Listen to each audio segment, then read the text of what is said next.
wildlife that we find as we go. I've driven around the circle many times, but I do not know what we're going to find out there. So we don't have a script at all. We just kind of talk about the animals that we find.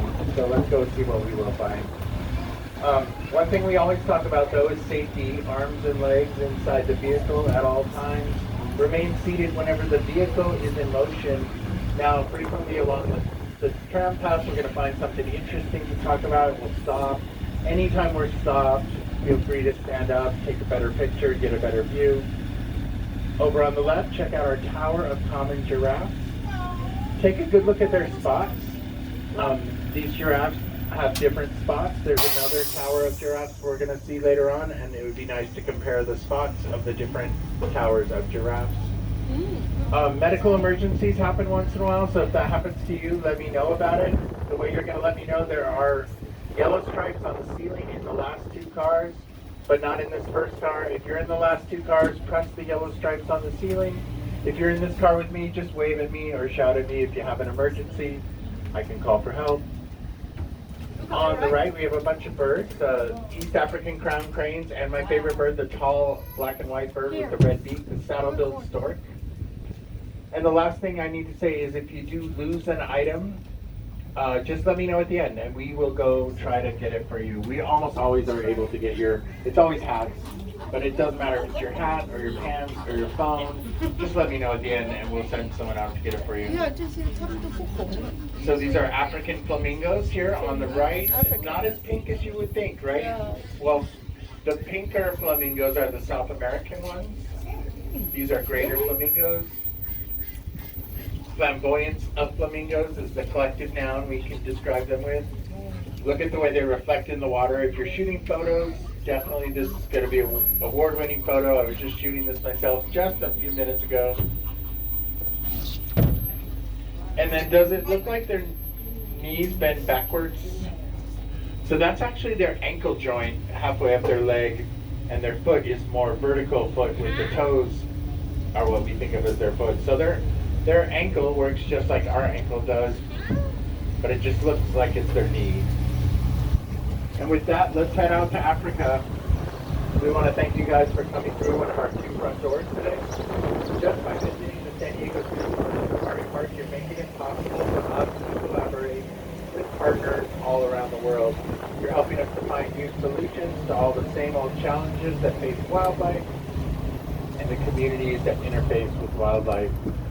Our conservation work does not end here at the park, however. We do have 8 conservation hubs scattered around the globe. So there's a couple rhinos in here. If you look straight back, all the way in the corner, there's one southern white rhino, and then there's a few more down in the far left corner down there. Not great view, so I will just kind of keep rolling on by, but it's nice to get a little peek at the rhinos. That's little Neville there in the corner. Little Neville, just about a year old now.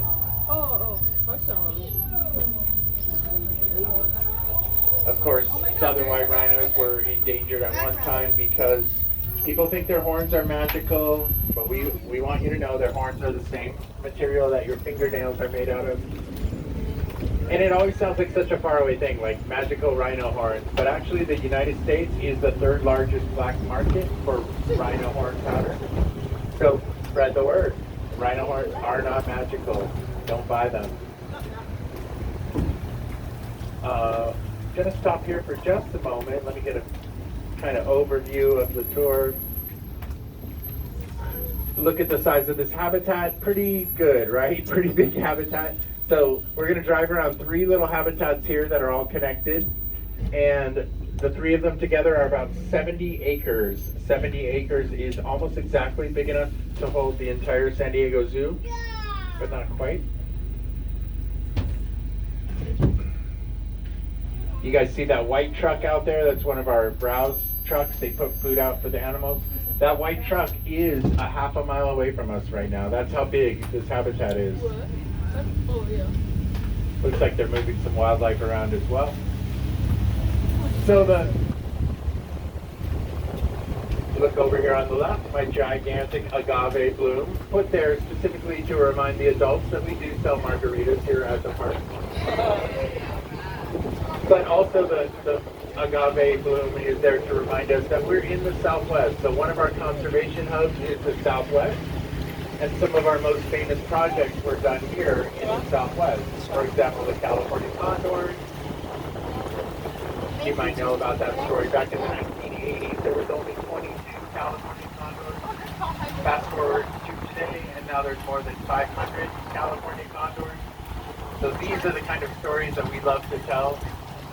Out of the 500 California condors, there's more than 350 of them out in the wilderness of Baja, living their best lives, out wild and free. You will get a peek at our grevy zebra dazzle up there, a dazzle of zebras. These are the female grevy zebras.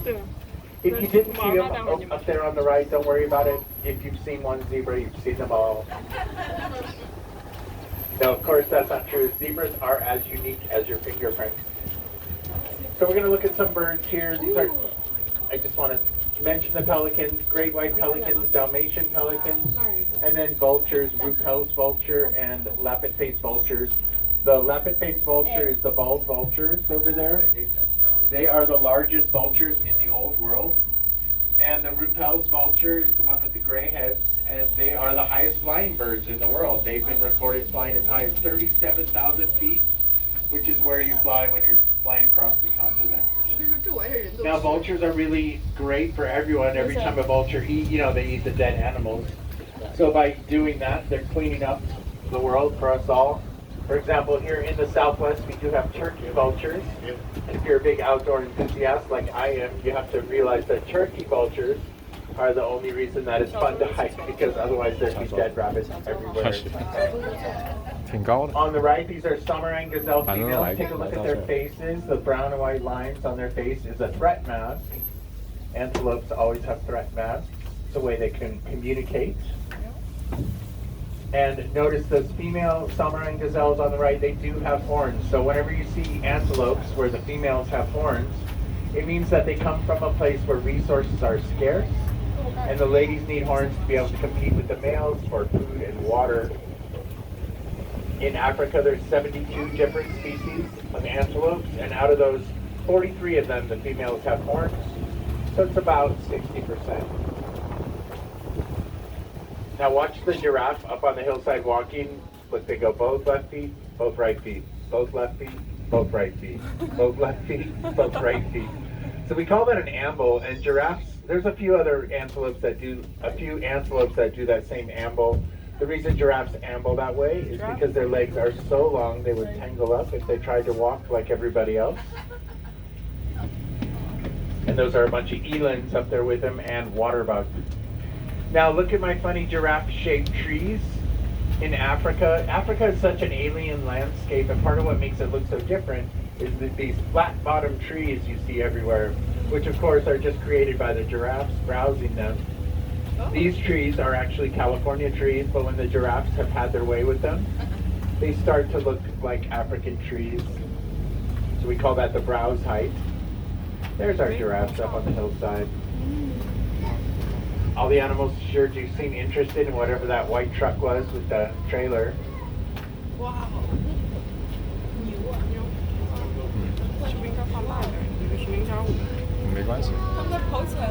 Wow. Are they running towards something? Oh, look at the Cape Buffalo. Whoa. Cape Buffalo kind of ran halfway up the hill. Maybe it's just like when you run upstairs, it's easier to run up the hill. Oh, and what are those guys? I don't know what those guys are. So those might be new animals. Those two brown ones. I Don't know what they are. They look like gazelles. We'll find out sooner or later. Now look at the Cape Buffalo moving their way up the hill. Oh, look at the springbok. Okay, here we go. Watch the springbok running. Watch them. There they go. Now they're going to pronk, which is they do these cool little jumps. Ooh. Oh, that's so cool. So those springbok are actually the perfect size for a cheetah to eat. Oh, there's the pronking. See that? Wow, that's cool. Maybe those are baby springboks? That's interesting. So when you're the perfect size for a cheetah to eat, you better be fast. So those springboks that were leading that little charge, those guys can go 63 miles per hour, which is the exact speed that's legal for driving on the freeway in California. So we all go a little faster than that when we're driving in California. But that's an idea of how fast they are.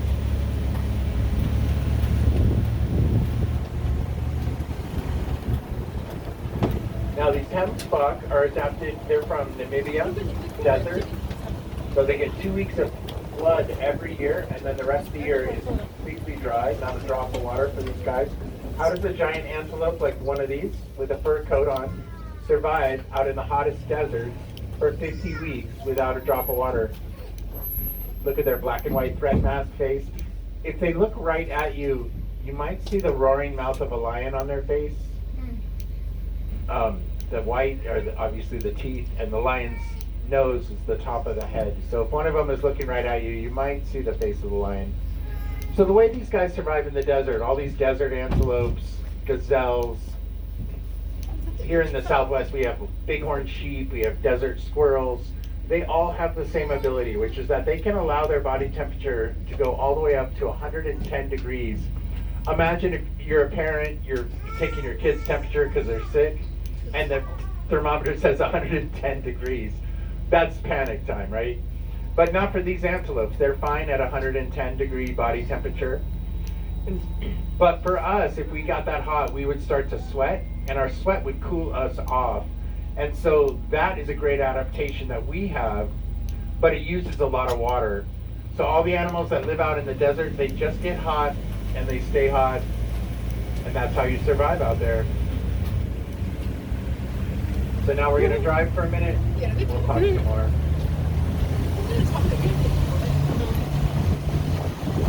So when I was saying the best tour, the first tour, little things like the springbok running around, the stable antelopes following them, you don't really see that during the hottest part of the day. So you see it in the morning and in the evening.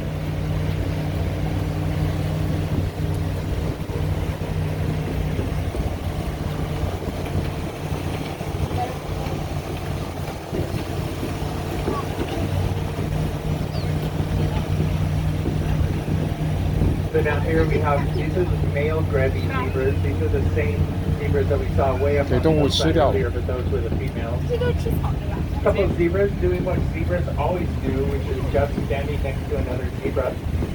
When you're all covered in stripes, that is your best camouflage, just to stand next to somebody else who's also all covered in stripes.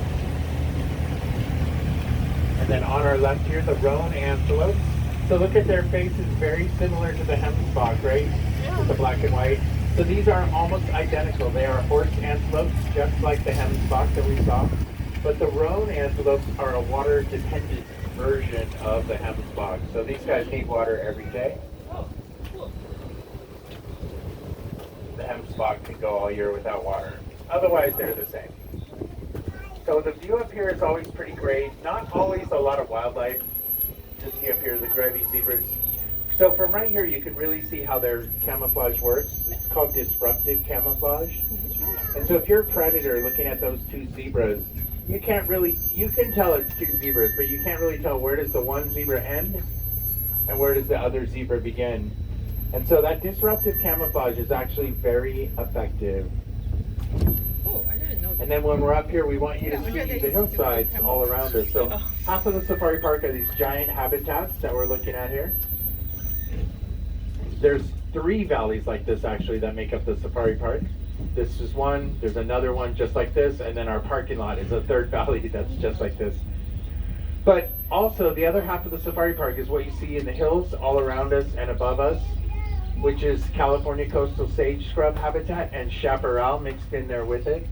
So half of the safari park, 900 acres, is set aside as a California Wildlife Open Space Nature Preserve. So these hills are a great example of that preserve. We have 900 acres for coyotes, rabbits and rattlesnakes, for mule deer, mountain lions. There's millions of mice in these hills. And there's hawks and owls and eagles that fly around here and hunt the mice. Here's a good up close of the roan antelope. Notice the way the eyes are not in that white patch. So the white patch is actually like fake eyeballs. So when you're a predator looking at the roan, you see that white patch and you think, well, the roan saw me, I'm not going to be able to sneak up on them. So up here you can really see the Wildlife Nature Preserve up close. It looks just like anywhere you go on the freeway in California, right? You get this coastal sage scrub habitat. But the thing is, on the freeway, there's just little bits of it. There's not a big connected corridor. And in fact, our 900 acres that you're looking at right here on the right actually connects across the valley to Ramona Grasslands Park. So what we've got here is a whole wildlife corridor, like putting two giant open spaces right next to each other. So we actually get mountain lions here, which you wouldn't get if we only had our 900 acres. Look at my little Ugandan cob here on the left. Look at that brilliant orange color. Stands out really well against the grass, but that color actually makes you invisible. The way that works is leopards, yep, you guys are invisible, that's right. Leopards, lions, hyenas, they all hunt at night and they see very well at night. But they can't see the difference between red and green. As a mammal, you can either see at night well or you can see colors well. But it has to do with the cones and rods, your light receptors in your eyeballs. So they can't do both. So if you want to see what those antelopes look like to a lion, set your camera to black and white, take a black and white photo of the orange antelopes in the green grass, and you'll see they have kind of a spooky invisibility. So orange fur makes a great camouflage. Black and white stripes make a different kind of great camouflage.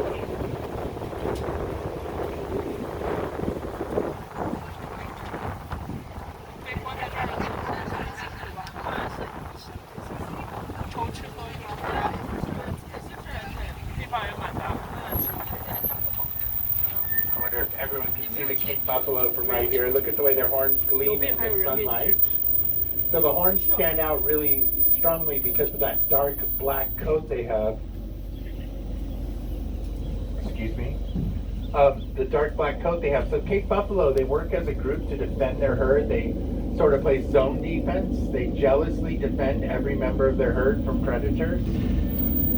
The lions are always trying to prey on Cape buffaloes, but Cape buffaloes, they kind of blur the lines between what's a predator and who's the prey, because lions want to eat buffalo, but buffalo, they don't run away from lions, they charge at lions, they stomp on lions.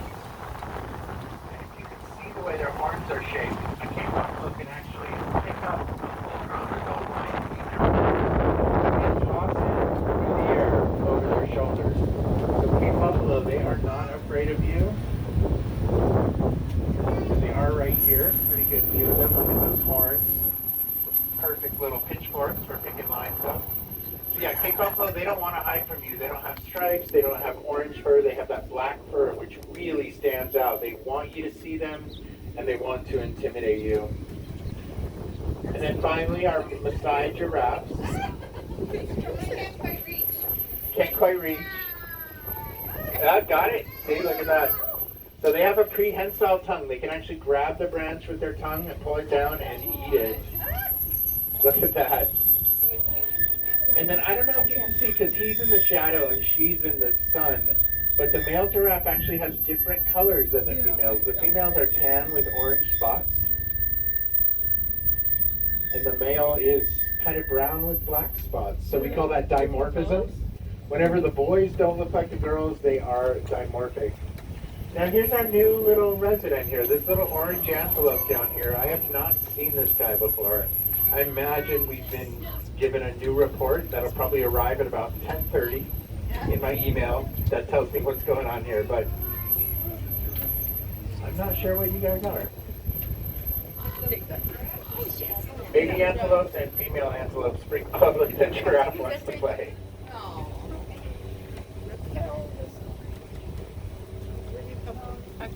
Maybe they are springbok because see they have a weird little kind of puffy butt kind of thing.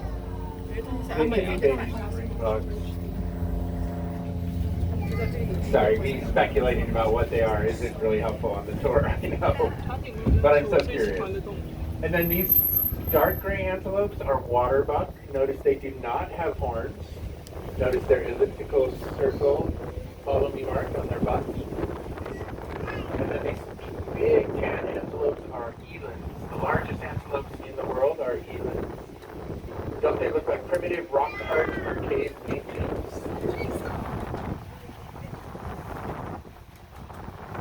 And then before we head back, the mountain zebra. So look at how different the mountain zebra stripes are from the grevy zebra. So individual zebras have unique stripes, but also zebra species have different patterns of their stripes. And yeah, that's what they always do. They hide when we start to talk about them. That's okay.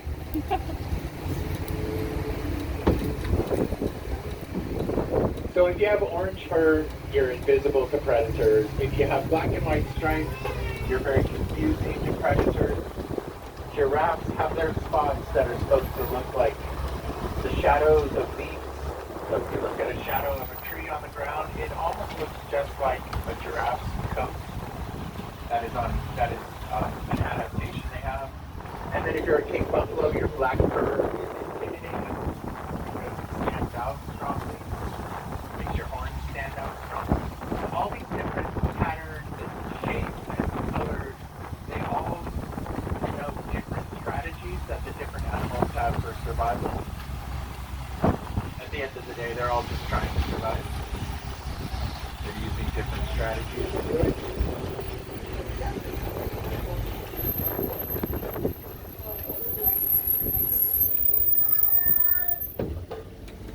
And so we were talking about giraffes. The safari park has had, well, between the zoo and the park, we've had over 230 giraffe babies here. We've had over 130 cheetahs born at the safari park. We had one old lion who has has 200 descendants. 200 lions. That means if you've ever seen a lion, it's probably one of ours. Unless you were somewhere else on a different continent, then maybe it's not one of ours. We are the world's leading rhino breeding facility. We've had over 180 rhinos born here. We were the very first zoo to ever have baby southern white rhinos born in their facility. These are the kinds of stories that we want to tell you, and it's all only possible with your support. You guys are allies for wildlife every time you visit us, and you're helping us to create a world where all life can thrive. I'm going to talk just a little bit more in a minute, but I'm going to try to turn off my mic and see if we can not scare the giraffes away from the wall. So let's see how this goes.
So such a weird little animal, right? They have the long tongue, the long eyelashes, the long face, of course the long neck.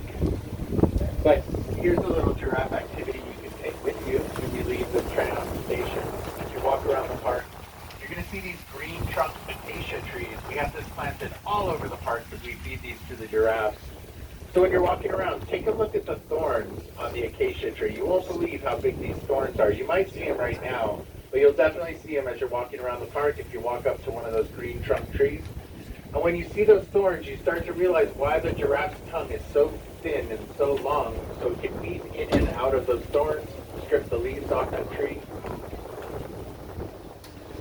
And then you realize why they have such robust eyelashes to protect their large, vulnerable eyes from the thorns of the acacia tree. And then you realize why they have such a long face, just so their eyes can be far away from the thorns of the acacia tree. All their anatomy starts to make sense when you look at the thorns on the acacia tree. So when you're walking around the park, definitely take a moment, look at those thorns, and imagine just with your zips and your mouth eating that acacia. If you can imagine that, then you know exactly what it feels like to be a giraffe.